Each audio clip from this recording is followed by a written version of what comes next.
Hello, everyone. This is another episode of the Unisolve Question, a YouTube show and podcast about lawyers. And today I have a special guest, a lawyer, a litigator, a commercial litigator, a friend. Her name is Andrea Sanche. And without further, did I get it wrong again? No, I liked it that way. That was good. Without further ado, Andrea, how are you today? I think I'm good. Yeah, let's talk about the pronunciation of your last name. How do you pronounce your last name? I say Sanche. Sanche, right? Okay. I think it's, a debate amongst the family, and people say it all different sorts of ways. And there are some Sanchez's as well. So, that's my preferred. That's how my dad says it. So, yeah. For some reason, for years, I pronounced your last name as Sanche, but that's me, so don't mind me. I like that. But that's also one of the options. So it's one of the options. It's like a multiple choice question, and they're all right. All the answers are right. Speaking of last names, I'm really curious to know. I know where you were born, but I'm sure most people don't, and they will be surprised. So tell us where you were born. I was born in Montreal. Oh, you were born in Montreal? Oh, I thought you were born in Manitoba. I'm sorry. I wasn't, but I grew up there. So it's even more surprising. Oh, yeah, exactly. This is an interesting path. So you were born in Montreal, and then you grew up in Manitoba. At what age did you move to Manitoba? We sort of made a Western progression, and we got there when I started kindergarten. So I had just turned 5 when we moved there. My mom was from Manitoba originally. And you went to Winnipeg, right? Because there's no other town in Manitoba, or? Yeah, it's just Winnipeg. No, there are other towns. Apologies to our Manitobans. It's just a bad joke. No, it's a good joke. We like it. We're good humored about how isolated we are really out there. So yeah, Winnipeg's the biggest city. Yeah. But there's another large city, Brandon, another one, various smaller ones throughout the province. But I grew up in Winnipeg, which I think now has around 750,000 people or so. What was it like growing up in Winnipeg? I mean, I don't know what it was like or would be like to grow up in Toronto because I'm not from here. Tell me at least what it's like to grow up in Winnipeg. I don't know. I think if you've met anyone from Winnipeg, they're sort of very proud of being from there. I think pride is the right word. It was like a big city, but also small, there are two rivers that run through the city, and they kind of, divided into these four quarters, if you will. And I was from one quarter and rarely made it to the other quarter, but, I knew people from there. It's a very interesting city, very diverse city, lots of very specific, social, political issues, honestly, that are different, or don't arise here. Like a politically active city. I played lots of sports, so there was that. Everyone was into that sort of thing. Lots of music. It's cold, so you kind of have to do something inside, and that was playing music, listening to music, or playing sports. So it was sort of, for most of the year. Like we would usually have snow before Halloween. Manitoba is the next province over after Ontario, if I'm not mistaken. It is. It borders it. You wouldn't know it. Yeah, it borders Ontario. So it's not very close to Toronto, though, Winnipeg. I would say it's probably a pretty long drive. It just says something about the size of Canadian provinces. They're huge. But what was the reputation of Toronto in Winnipeg when you were growing up? And what did people think about Toronto in Winnipeg when you were growing up? What did you think about Toronto when you were growing up? Well, it's about, just for geography, it's about 2,400 kilometers. So it takes, 2 days of driving, basically, straight. And what's interesting to me, when I moved here, people would talk about Northern Ontario and they meant, Barrie. I was like, that's not Northern Ontario, you guys. And I mean, even Manitoba, Winnipeg's pretty far south because there's a whole province like, above that, right?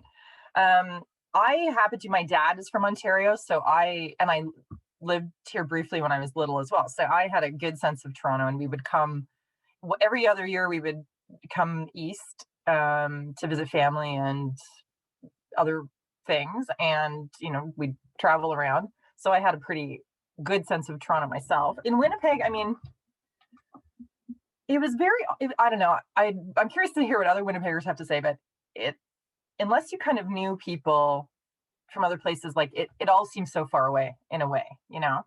The next largest city is actually Minneapolis in the US. Toronto's so much further, like that's a long way to Toronto. And thinking of places like New York where it was even, you know, further. Like I traveled, and then when I was 18, I went to Europe and that sort of thing. So I had a sense of how Winnipeg fit into the world, but it was like a place you saw on TV, and you didn't really have a personal connection to it unless you'd been here. So a lot of people hadn't, and a lot of people never do. They never come out. So Interesting. yeah, And you went to University of Manitoba, but what was your major there? I honestly don't even remember if it was what I wound up graduating with. I had like enough kind of credits for I think philosophy and either history or sociology, something in there. I don't even remember. So it was an arts degree, needless to say. You know who else went to University of Manitoba? A former guest of this show, Colin Lachance, former CEO of Canley, went to University of Manitoba. Did he He's from, really? I did for yeah, undergrad. yeah. For his undergrad, he went there. So Is he from there? he's from Alberta, so he's from the prairies too. Oh, interesting. And interesting that he went to Manitoba from Alberta. That's pretty cool. Yeah, I think he's from Alberta. I mean, I have to rewatch that interview, but basically, we talked about that, and I know that he is from University of Manitoba. I should check if we were there at the same time. I don't know. We might have been. You should look into alumnus organizations here in Toronto. I'm sure some really cool people are actually graduates of University of Manitoba here in Toronto. There are so many Winnipeggers, even in the Toronto legal community, and I'm connected with a lot of them. And, you know, I was in a restaurant once, and this lawyer happened to be at the bar, and he turned around and he said, I hear someone say Winnipeg? You know, or I made some comment about some restaurant in Winnipeg or something, you know, a famous one. Yeah, it's one of those, I don't know what the equivalent would be. Maybe it's like all these people who are from New Jersey, or, you know, like there's like that common, we went to the same restaurants. There was everyone knows how to like jump start a car battery, you know, like just common things that we shared, even generations apart. Like a lot of it was still there, you know. It's changing, and it always changes, but certain things are the same. Someone once said to me too, they're something like, a Winnipegger will always help you move and loan you their car. And I was like, that's probably true. I think that's right. I would do that. 100%. So. Well, after your undergrad, you moved to Toronto for law school. You went to U of T. And I think there's a 1-year gap between your undergrad and law school. Is that correct? That is true. Yes. What happened? Nothing really. I just sort of worked and saved up some money. Did a little bit of traveling, nothing extreme. You know, it was like, it's a U of T at the time. I was lucky because the tuition was still not, I don't actually know the current tuition at law schools, but I think it's significantly more than what I paid. So, but you know, I wanted to be responsible. So I saved up some money and spent that year doing that, and then came out for the next year to Toronto. Yeah. Did you know you were going to go to law school? When did you know? Why did you go to law school? What's the story? What did I do wrong? For me, partly, I had a philosophy professor who was, like, I would say influential. Like we were friendly, you know, we'd go for lunch together and stuff. And he was, you know, always like wanted me to go on and take philosophy in graduate school, especially because he felt there weren't enough women doing it, which is true, strangely, right now. Like a lot of disciplines, there aren't enough women at higher levels, and for some reason philosophy is one of them. And then he kind of like mentioned law school, and I mean, I think if you're maybe inclined to certain things, you know, notions of social justice or justice generally, or you know, writing, reading, maybe that's philosophy, maybe that's sort of in the back of your mind. You know, I thought I would go on in school for sure. I wasn't entirely sure how or what. And then so I wrote the LSAT and applied and got in.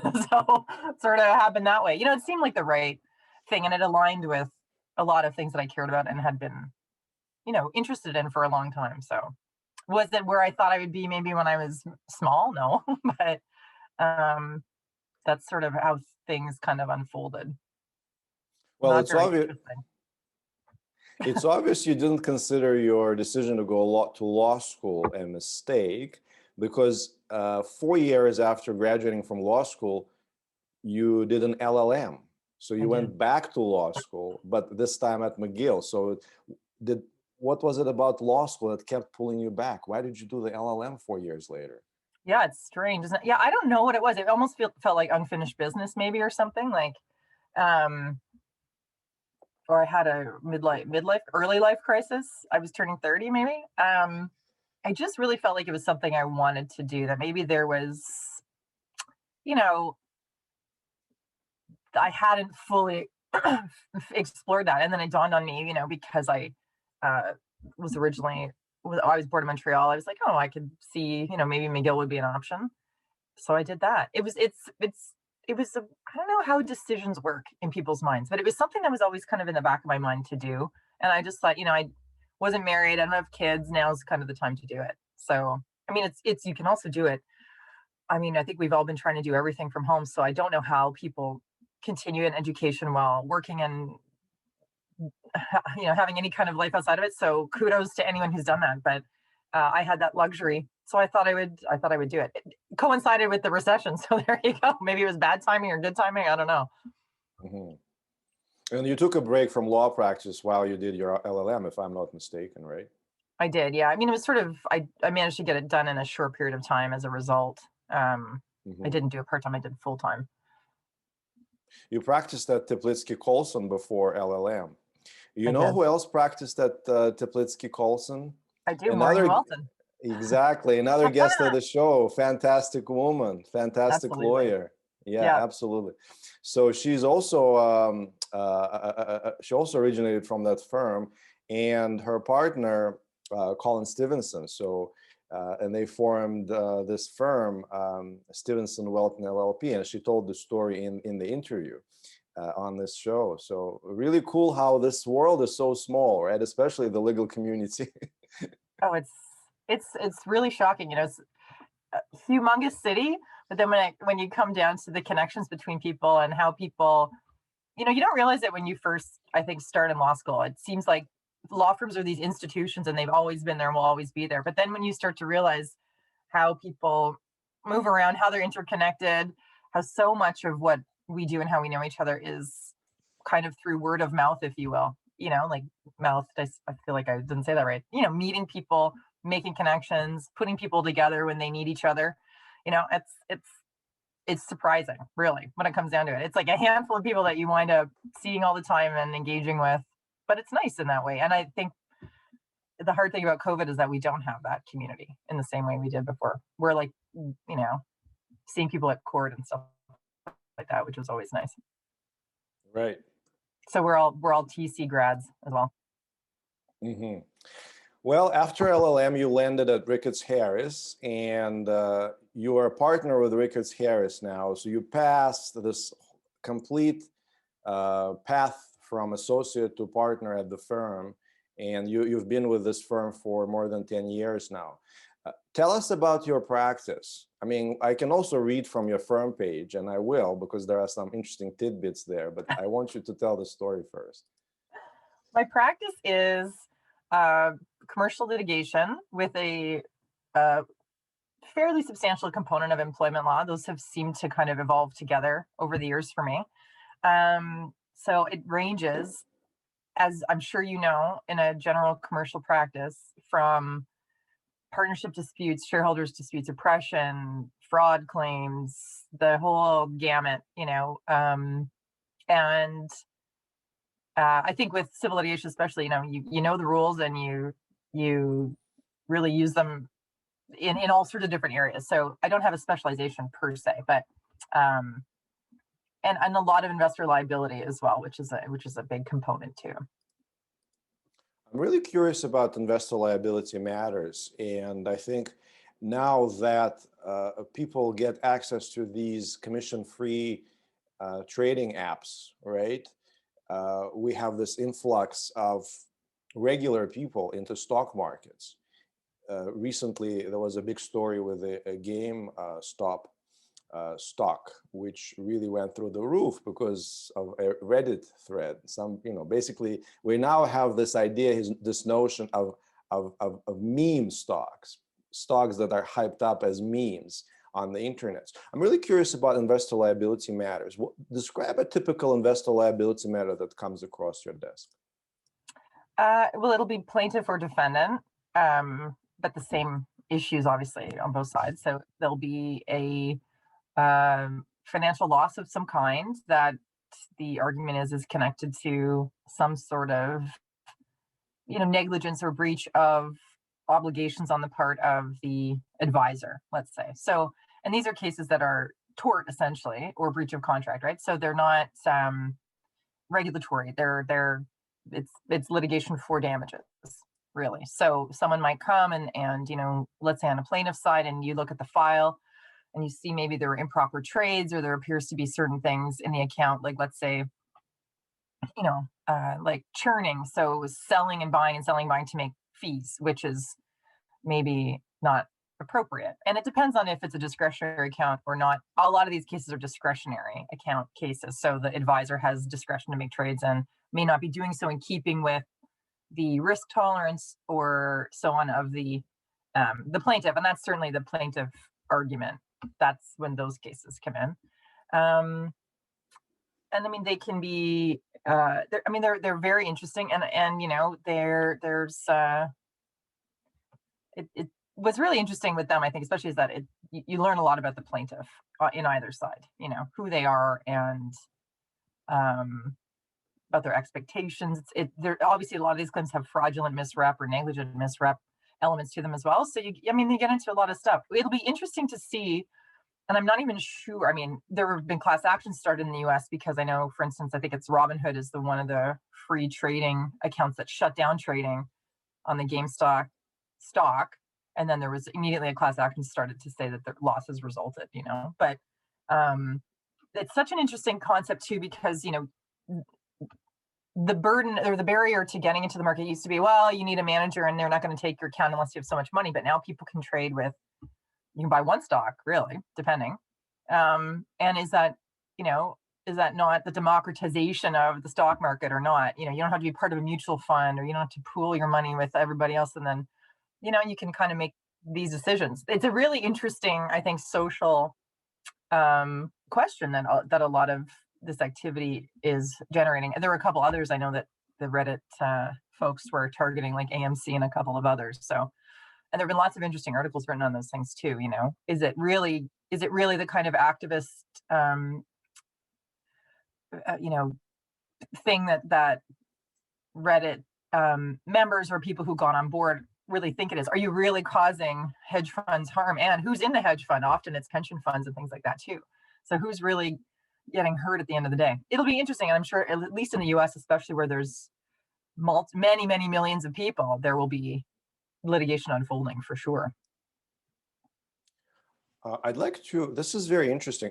I'd like to distinguish between liability of intermediaries, such as brokers or money managers, essentially, right? And liability of issuers, companies that issue stock and whose shares are traded on exchanges.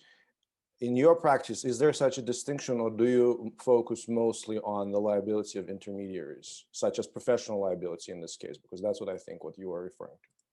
Yeah, I focus on professional liability. And I mean, I think there are cases, obviously, and there are lawyers who do specific kind of more securities, if you will, where, the issuer or the prospectuses, there are problems with those documents and that sort of thing. And the interesting thing about the intermediary stuff that's happening in the US with places like Robinhood is, like their decision to stop trading, people are going to say caused them harm or whatever, because they couldn't sell at a certain price. And I mean, that's like, there's so many ifs and whats, and I don't know how you do it as a class, which is, I think, how it started. But that's kind of a new thing, I think, right? Like, I think, to go after the company that, is issuing stock itself, or like does an IPO or something, is one thing.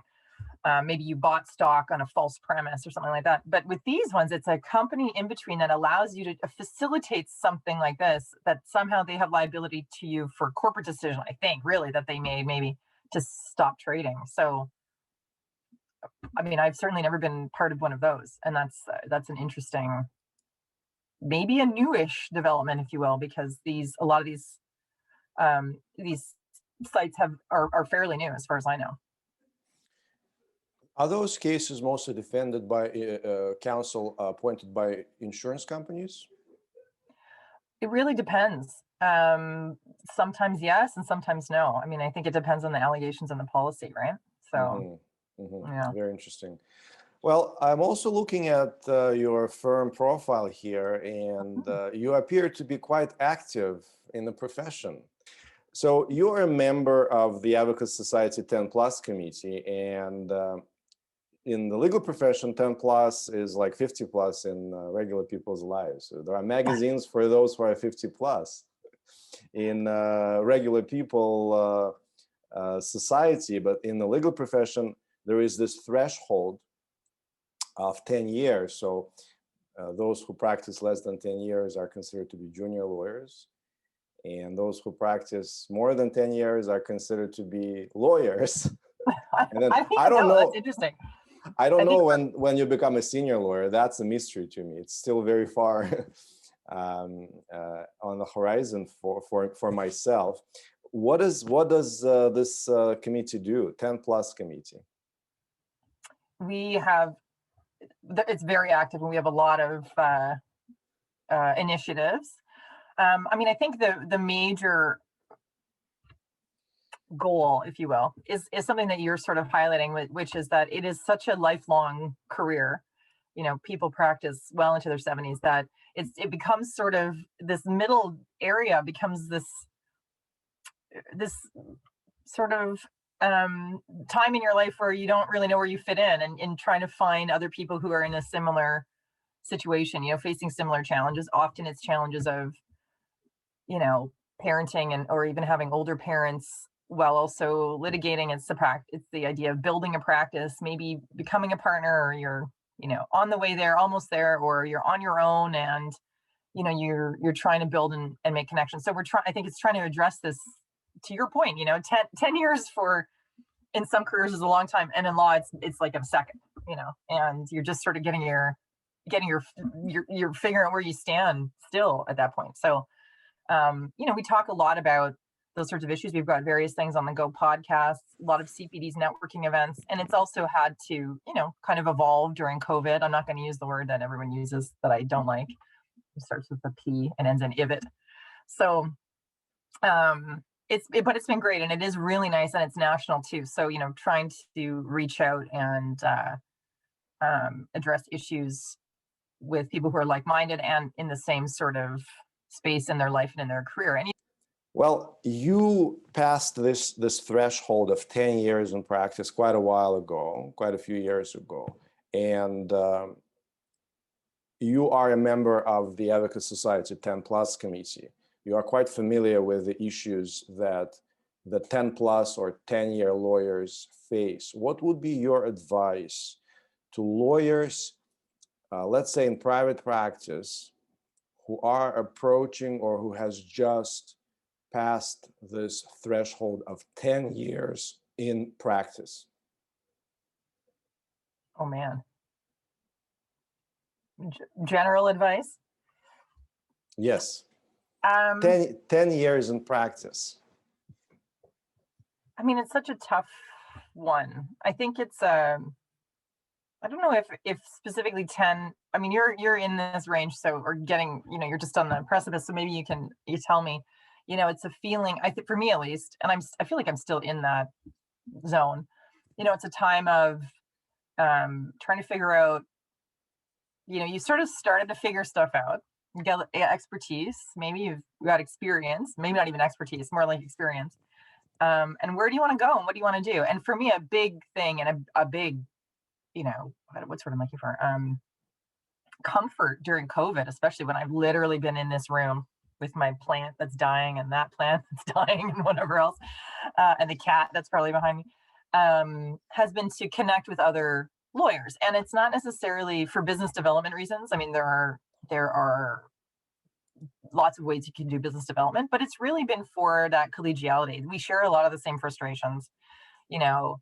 Um, a lot of people feel stuck, and like, how do I move quote up or out, whatever they want to be, maybe. And I think sharing frankly and honestly with other people is a really important lifeline, where you're not, especially sometimes when you're in a firm, and if they're, if it's a big firm and there are 10 of people of your vintage, you feel like you can't really, there's so much competition inherently, and you can't really, you don't want to show these vulnerabilities. But if you find other people that you really can do that with, whether it's a text message when you're frustrated about something, which I'm saying from experience, because that's what I do, and they've experienced it too. I think that's an incredibly good resource. And, 10 plus is a great way to do that. And there's other ways to do it, kind of organically too. And, this is hard to do during COVID, but I mean, joining these networking things might be worthwhile. And I mean, we met because we talked to each other at a CPD together, and that's something people don't do. They hide behind their computers and their email.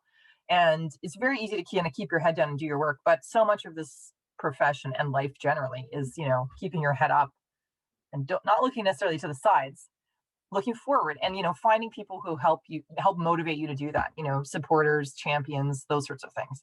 They might be more senior, they might be more junior, they might be people that aren't even in law.